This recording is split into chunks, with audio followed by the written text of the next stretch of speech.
Hello everybody, I'm Dr. Shilpi Shrivastava, Senior IVF Consultant working with Medicover Fertility Solutions, Dwarka. Today we are going to talk about a very important topic which is teratozoospermia.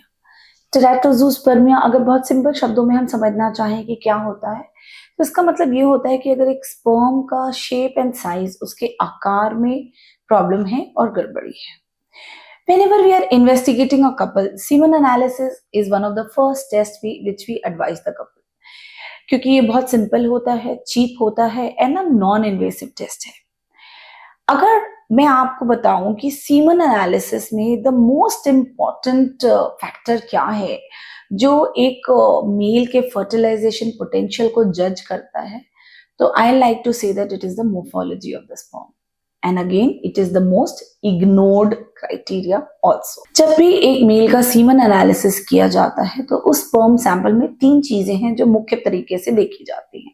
सबसे पहले count, यानी कि क्या number है, एक sample में कितने sperms हैं. उसके बाद होता है मोटिलिटी, मतलब कि उस स्पर्म में आगे बढ़ने की क्षमता कैसी है. और उसके बाद आता है मॉर्फोलॉजी. मॉर्फोलॉजी, जैसे कि मैंने पहले भी बताया, is one of the most important factor. इसको देखने का तरीका ऐसा होता है कि किसी भी फ्रेश सैंपल में स्पर्म्स को स्टेन किया जाता है और फिर उनको माइक्रोस्कोप के नीचे देखा जाता है.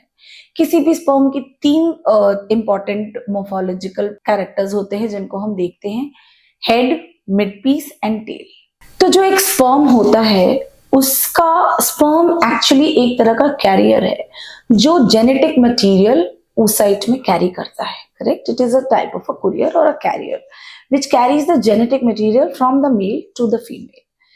और ये जेनेटिक मटेरियल बहुत टाइटली पैक्ड होता है हेड में. जो स्पर्म का हेड है उसका आकार ही ये भी डिसाइड करता है कि कौन सा स्पर्म उस साइट में एंटर कर पाएगा कि नहीं. तो बहुत जरूरी होता है कि हेड, मिड पीस और टेल को सही तरीके से इवैल्यूएट किया जाए और WHO के हिसाब से जो गाइडलाइंस हैं उसके हिसाब से इनको देखा जाए और फिर मॉर्फोलॉजी की रिपोर्ट दी जाए. सबसे बड़ी प्रॉब्लम क्या आती है during a semen analysis is कि सीमन एनालिसिस तो बहुत सारे लैब्स कर रहे हैं and they will comment on the motility and they will comment on the count. मतलब आपको काउंट एंड मोटिलिटी तो बता देंगे पर मॉर्फोलॉजी पे कोई कमेंट नहीं होगा, क्योंकि most of the lab technicians they don't know और it is very time consuming, so they don't want to do the morphology. Morphology, एक स्पर्म के मॉर्फोलॉजी को देखने के लिए WHO कहता है कि एटलीस्ट 200 स्पर्म्स को एग्जामिन करना है और क्रूगर स्ट्रिक्ट क्राइटेरिया के हिसाब से उसको एग्जामिन करना है और तब आप उस सैंपल में कितने मॉर्फोलॉजिकली नॉर्मल स्पर्म्स हैं आपको ये बताना है. Most of the lab technicians, उनको आता नहीं है देखने. Most of the labs will give reports. आप देखोगे हमारे पास रिपोर्ट आती है जिसमें 70% नॉर्मल मॉर्फोलॉजी होती है, which is an absolutely incorrect report for an IVF specialist. When we are seeing a semen analysis report और जब भी हम देखते हैं कि मॉर्फोलॉजी पे कमेंट है 70%, 80%, we know that the semen sample has not been examined properly. हमें पता चल जाता है कि ढंग की जगह से नहीं कराया गया है और ढंग से इस सैंपल को एग्जामिन नहीं किया गया है. तो एज अ पेशेंट आपको ये समझना बहुत जरूरी है कि जब भी अपनी स्पर्म मोर्फोलॉजी, सीमन एनालिसिस आप करा रहे हो तो एक रिलायबल लैब से कराओ. पता करो कि कौन देख रहा है. एक लैब टेक्नीशियन आपका स्पर्म एनालिसिस करेगा कि एक एंड्रोलॉजिस्ट आपके स्पर्म को एनालाइज करेगा. And always give focus to your morphology report. अब WHO के क्राइटेरिया के हिसाब से 4 to 14% अगर नॉर्मल स्पर्म्स हैं तो उस सैंपल को एक नॉर्मल सैंपल माना जाता है. That means that even if there are 96% of abnormal sperms in a sample and only 4% of sperms are looking normal morphologically, that is an absolutely normal sample. Most of the times हमारे पास couples वापस आते हैं और कहते हैं कि मेरे तो सिर्फ 4% नॉर्मल हैं और 96% स्पर्म्स मेरे एबनॉर्मल हैं, या मेरी रिपोर्ट आई है जिसमें 80% स्पर्म्स मेरे एबनॉर्मल हैं and they get very worried. They need to know कि again I'll repeat, as per WHO criteria, even if there are 4% of normal sperm in your sample, it is an absolutely normal sample. अब आते हैं, समझने की कोशिश करते हैं कि क्यों स्पर्म का मॉर्फोलॉजी इतना इम्पोर्टेंट है? तो अगर बात करें तो काउंट से हमें पता चलता है कि कितने स्पर्म्स हैं और गुड क्वांटिटी में स्पर्म्स हैं कि नहीं, ताकि वो आपके यूट्रस में एक अच्छी क्वांटिटी में स्पर्म्स को पहुंचा सके। मोटिलिटी से हमें पता चलता है कि कितने स्पर्म्स एग तक पहुंच रहे हैं, क्योंकि अगर मोटिलिटी नहीं होगी तो स्पर्म्स एग तक पहुंच ही नहीं पाएंगे। 15 सेंटीमीटर का एक ट्रैक्ट होता है जिसको वो ट्रैवल करके ट्यूब तक पहुंचना होता है स्पर्म्स को।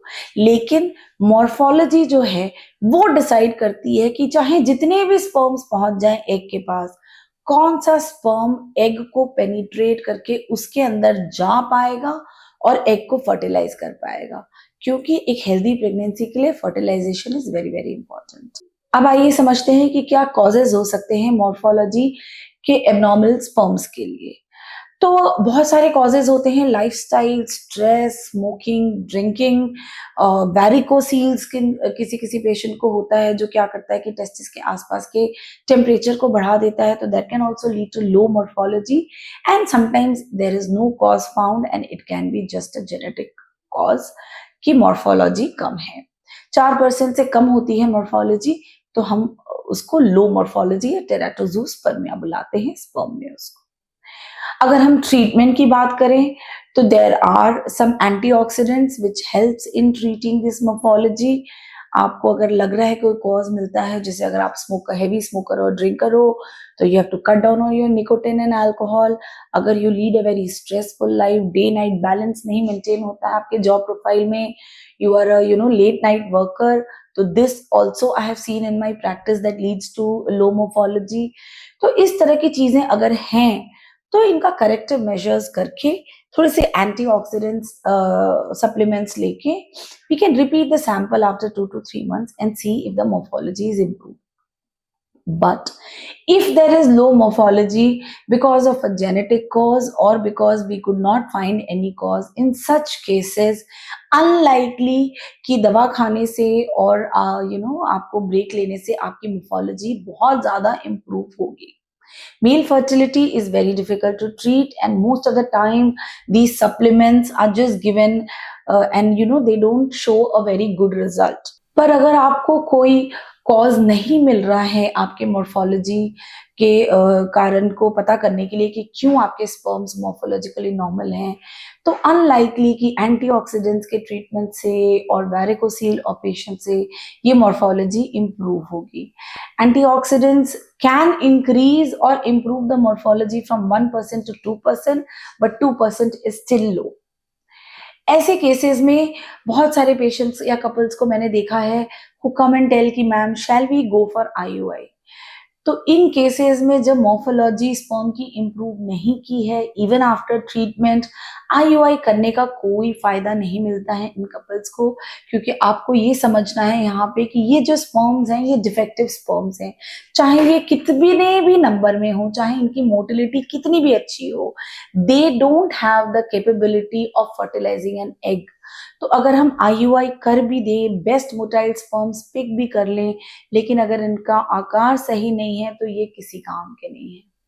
इन केसेस में इक्सी जो होता है एक प्रोसीजर जिसमें मॉर्फोलॉजिकली नॉर्मल स्पर्म्स को पिक करके उन स्पर्म से एक एक अंडे में उन स्पर्म्स को डाला जाता है ताकि we give the best chance to egg and the sperm. इस तरह का प्रोसीजर एक वरदान साबित होता है टेराटोजूस्पर्मिया के केसेस में, और आपको इक्सी की हेल्प लेनी चाहिए। इमसी और पिक्सी जैसे टेक्नोलॉजी एंड माइक्रोफ्लूइडिक्स एंड मैक जैसे टेक्नोलॉजी की हेल्प से वो कपल जिनमें स्पर्म काउंट, स्पर्म मॉर्फोलॉजी 0% है, ऐसे कपल्स को भी अपने खुद के स्पर्म से कंसीव करने का चांस दिया जा सकता है।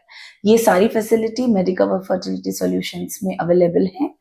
अगर आपको इस टॉपिक पे कुछ फर्दर क्वेश्चंस हैं या कुछ फर्दर क्वेरीज हैं तो आप हमारे टीम ऑफ फर्टिलिटी एक्सपर्ट से मिल सकते हैं। फ्री कंसल्टेशन या मुफ्त परामर्श के लिए 8906-082-082 नंबर पे कांटेक्ट करें या हमारी वेबसाइट medicoverfertility.in पे विजिट करें। Thank you.